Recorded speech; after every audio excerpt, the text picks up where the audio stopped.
he's lying. He's a president. He knows that you cannot pass a GAA without with a blank. He's lying. He's lying because he knows perfectly well that that doesn't ever happen.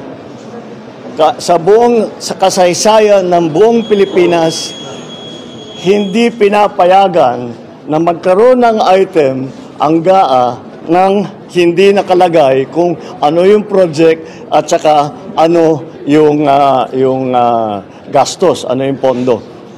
So, it's a lie. Sa muli, maraming salamat sa inyong panonood at pakikinig. Once again, El Maestro, see you on my next vlog. Bye-bye!